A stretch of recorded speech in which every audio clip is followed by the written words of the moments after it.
नमस्कार मेरे YouTube की टाइटेनियम आर्मी। असली आत्मा बुलाने के रिवाज, जिसे विभिन्न संस्कृतियों में भिन्न भिन्न तरीकों से किया जाता है, लोगों के लिए हमेशा से एक रहस्य और रोमांच का विषय रहे हैं। आत्मा की दुनिया के साथ जुड़ने की इच्छा ने मानव जाति को हजारों वर्षों से आकर्षित किया है। इस लेख में हम कुछ प्रसिद्ध रिवाजों का उल्लेख करेंगे जो आत्मा बुलाने की प्रक्रियाओं से जुड़े हुए हैं। ओइजा बोर्ड एक प्रसिद्ध उपकरण है जिसे आत्मा से संपर्क करने के लिए इस्तेमाल किया जाता है। इसमें एक लकड़ी की बोर्ड होती है जिस पर अक्षर, संख्याएं और हाँ, नहीं जैसे शब्द लिखे होते हैं। इस प्रक्रिया में प्रतिभागी एक छोटी सी ट्रायंगुलर प्लानचेट को बोर्ड पर रखते हैं और अपनी उंगलियों से इसे हल्का सा दबाते हैं। जब आत्मा बुलाने के लिए कहा जाता है तो प्लानचेट अपने आप इधर उधर घूमकर सवालों के जवाब देती है। हालांकि इस प्रक्रिया को बहुत सावधानी से करना चाहिए क्योंकि इसके साथ नकारात्मक ऊर्जा भी जुड़ी हो सकती है। भारत में कई लोग आत्मा को बुलाने के लिए मंत्रों का जाप करते हैं। यह प्रक्रिया विशेष रूप से तंत्र मंत्र से जुड़ी होती है। तांत्रिक विधियों में विशिष्ट मंत्रों का उच्चारण किया जाता है जो आत्माओं को आकर्षित करने का कार्य करते हैं। मंत्र जाप करने के लिए एक शांत और अंधेरी जगह का चयन किया जाता है और उस दौरान श्रद्धा और ध्यान की आवश्यकता होती है। कई तांत्रिक मानते हैं कि सही मंत्र और उच्चारण से आत्मा को बुलाना संभव है।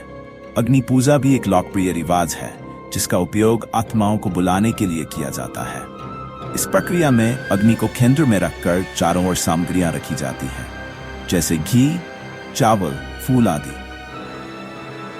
प्रतिभागी अग्नि के सामने बैठकर विशेष प्रार्थनाएं करते हैं। माना जाता है कि अग्नि के माध्यम से आत्माएं सुनने के लिए आकर्षित होती हैं और इस प्रक्रिया के दौरान संदेश भी प्राप्त किया जा सकता है। भारत में आत्मा से बचने के लिए नींबू और मिर्च का उपयोग किया जाता है।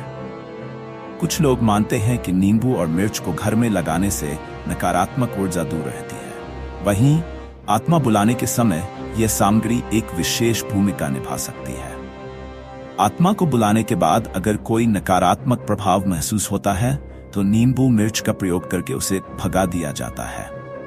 कुछ संस्कृतियों में आत्मा को बुलाने के लिए विशेष अनुष्ठान किए जाते हैं। ये अनुष्ठान आमतौर पर किसी विशेष दिन या त्योहार पर आयोजित किए जाते हैं जब आध्यात्मिक ऊर्जा अधिक होती है।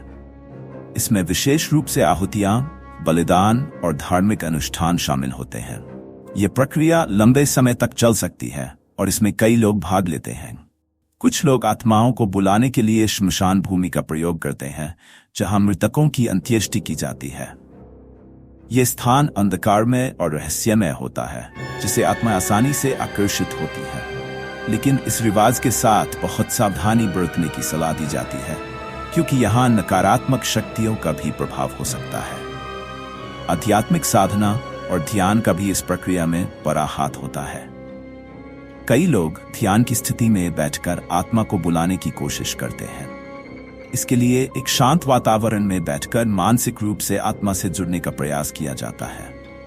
ध्यान के दौरान व्यक्ति को सकारात्मक सोच के साथ अपने इरादे स्पष्ट करने चाहिए।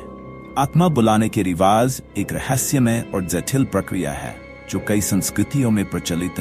ये रिवाज केवल एक जिज्ञासा नहीं है बल्कि इन्हें करने वाले लोगों के लिए गहरी श्रद्धा और ध्यान की आवश्यकता होती है। यदि आप इन प्रक्रियाओं में रुचि रखते हैं तो हमेशा सावधानी बरतें और सुनिश्चित करें कि आप सकारात्मक ऊर्जा के साथ काम कर रहे हैं। आत्मा से संपर्क करना एक गंभीर मामला है और इसके परिणाम अप्रत्याशित हो सकते हैं। हमारी वीडियो को लाइक और सब्सक्राइब करें।